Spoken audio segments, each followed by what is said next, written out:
You know, I mean, really. So was Dre actually in the studio when people were getting slapped up and beat up and stuff like that? Nah, I don't know.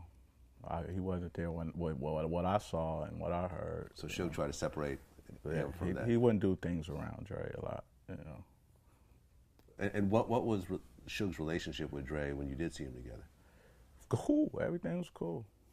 Suge respected Dre a lot. But Dre was the creative force behind everything. So he wasn't going to do anything to jeopardize that. But, you know, Dre got tired of what he was hearing and what he was seeing. You know, I don't know what Dre saw. Yeah. You know? And, you know, DOC talked about how he would be in the studio and he would just be around all this craziness and he was just by himself. It was pretty bad. And so sometimes the alcohol and all that other stuff, I had to have that in order to walk into that place. It was that stressful. Yeah, it was pretty bad. For me, it was. You know what I mean? Why was it? But Suge is your man, right? That's your friend. Fuck the business shit. Like that's your nothing, friend. Well, you know, we'll use that term as the same way.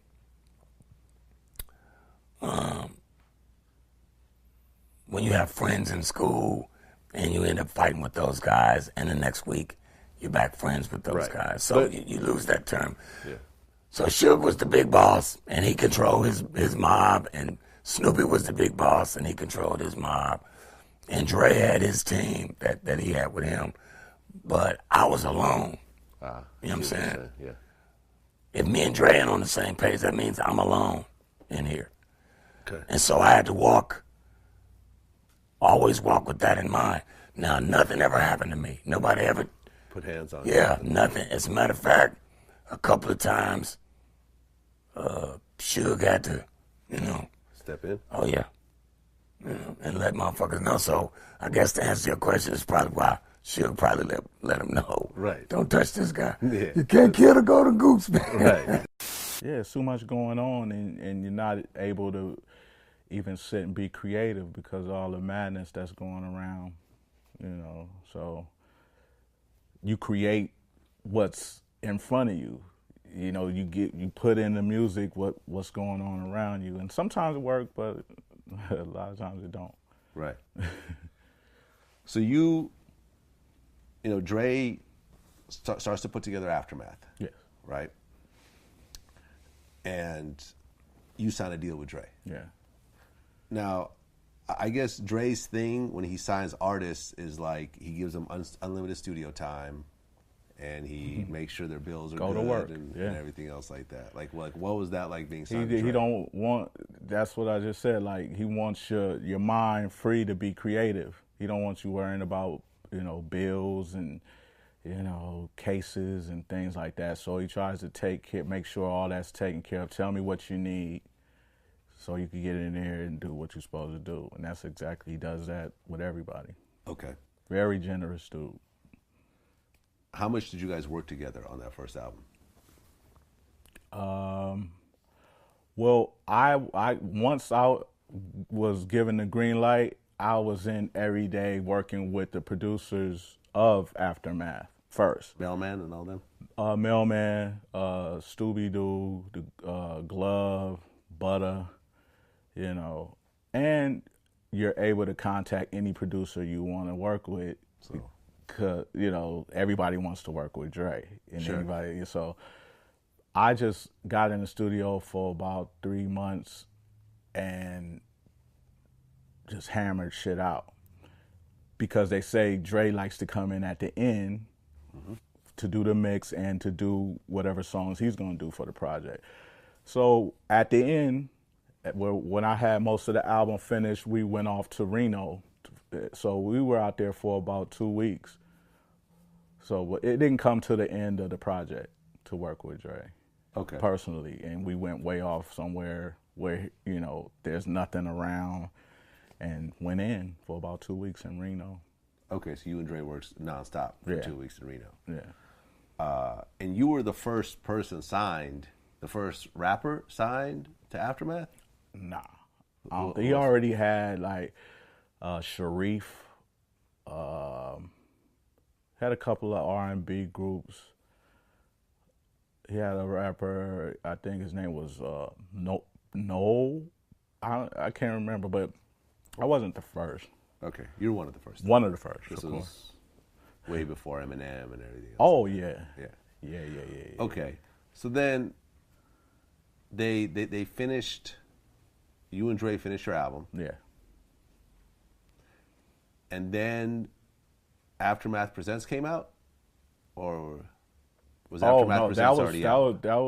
That came out before I even really got into working on my album. Okay. Yeah. Well, Dre drops Aftermath Presents, Uh-huh. and I gotta say, to me, this was Dre's weakest project. Okay. My opinion. Yeah.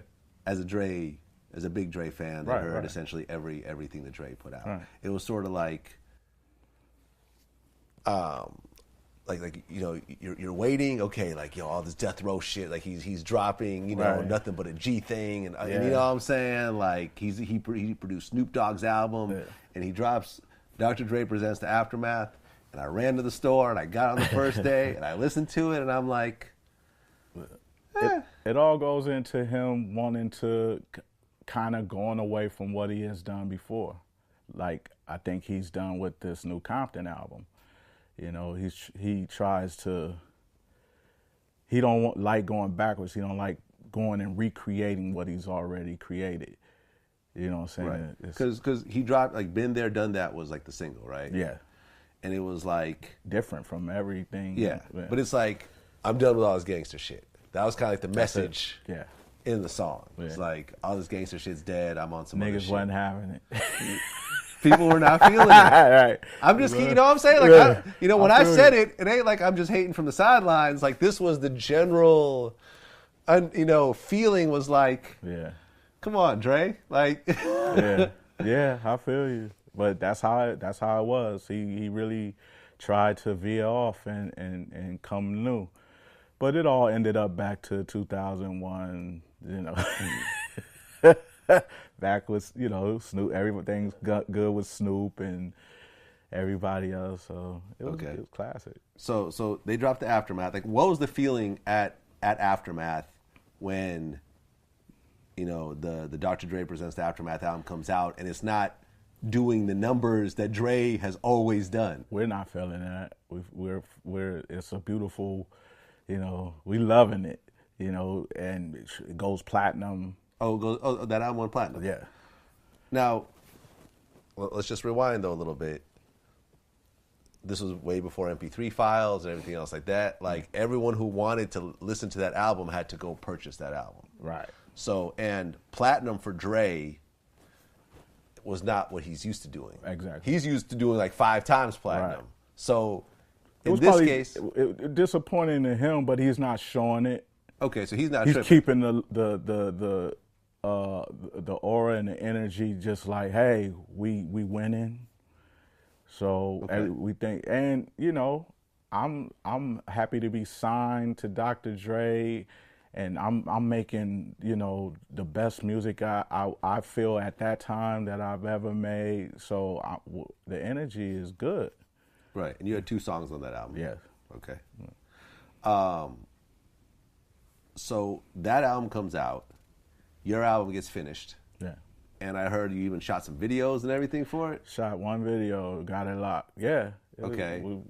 So finna you we waiting finna- around. You're like, okay, 2 weeks. I get anxious, and you hear talk that, you know, I'm probably gonna be shelved because of new artists that's being signed, and you know, Dre's really excited about this new artist Eminem and things like that. So my people that's around me are in my ear, and you know, I start jumping to conclusions and jumping the gun when I should be just like happy where I'm. To be fair, Dre has a very interesting history of keeping artists around Yeah. who never drop albums. Yeah. And that's what I'm hearing. You know, and like, it don't seem like he actually drops anybody. It seems like, you never hear like so-and-so got kicked off Aftermath. It seems like people just get tired of waiting. They don't get kicked, though. He never drops. Yeah. I rarely hear about him dropping, but people ask to leave, and that's what I did. I mean, but along with you, there was, let me think. Rakim, Eve, Busta Rhymes, Joe Beast, Brooklyn, and then who's Bishop Lamont. Yeah. It was let me see, Joel Ortiz. Yeah. Let me see if I can actually look this up. Hold on one second. Okay, here we go. Former acts. We're not going to mention the people that went out, like 50 Cent, who did 10 times platinum. People who I've heard of. Dawn Robinson, I guess from En Vogue. Yeah, I worked with her on Aftermath, yeah. Gage, I knew about. Eve. Hitman, never came out. Yeah. There's King T on that list. Raekwon. Yeah. Raekwon was on Aftermath. RBX. Yeah. He was signed when I got signed. Yeah, but he came out, I think, solo afterwards, on his own. Slim the Mobster, who I know has been on there forever. I think he's still there. I think he's still there, right? Yeah. Stat Quo. Yeah. The Firm had one project. The Last Emperor. Yeah, I was sitting here trying to think, because right when I asked for a release, he had just got signed. Joel Ortiz, who I mentioned, Truth Hurts. Did she come out with an album? A song, I think, that was produced by Quick or something. Yeah. It's something. Yeah. So were you at Aftermath when The Firm came out? Yeah. Okay. Yeah. And The Firm was, it was Nas, produced. Foxy, and Nature and AZ? AZ. That's it. Okay. And Dre produced it all? Or he produced some of it? Some of it, I think. Okay. Yeah, it was Nas, Foxy, and AZ. And I think Nature was kind of affiliated with it. Right. Okay. So it was interesting because when Dre did Forgot About Dre, he said, y'all still talking about The Firm flopped. Yeah. Did The Firm flop, though? No, I didn't think it flopped. I thought it was I mean, the energy that he had around Aftermath was, we're winning. I think that went gold. It went gold. Yeah. But once again, gold for Dre is considered... That's not what he's looking for. Not what he's looking for. Right. Yeah. And to... for all them artists, them classic artists like a Busta, Raekwon, and Rakim, if he doesn't hear that hit, it's not going to come out. He's not going to put energy behind it. No matter what, I'm thinking when I'm done with my album, this is the best shit I've ever done in my life. Yeah. Of course, because it's with Dre, and he's tweaked and mixed, and I've worked with the producers that I've always wanted to work with, and it's a lot of money behind. Got a great video, but he ain't hearing it. I don't know what he was feeling at the time, because like I said, I got anxious. I jumped the gun, and I asked him, I said, could I take my project somewhere else if you're not? So you actually sat down with Dre, yeah, and said, hey, can I get my master's and go somewhere else? And Dre said, I don't want you to go, but if that's what you want to do, so be it. And you said, I want to go. Yeah. When he said, I don't want you to go. Worst mistake I ever made in my life. You think so? Yeah. I say it all the time in interviews. I wish I just would have kicked back and worked harder. Watched him gain not more knowledge from just being able to sit behind him and watch the master at work. I just wish I would have been more patient and just sat back and worked harder and gave him what he wanted. And it'd be no telling what my career would be right now if I had the patience. Even though we just named all these artists. I only could speak for me. Including Rakim, who's considered one of the greatest ever. I know. I know. So it's like, I just if he ain't put out a Rakim album, like, you know, he made great songs. I heard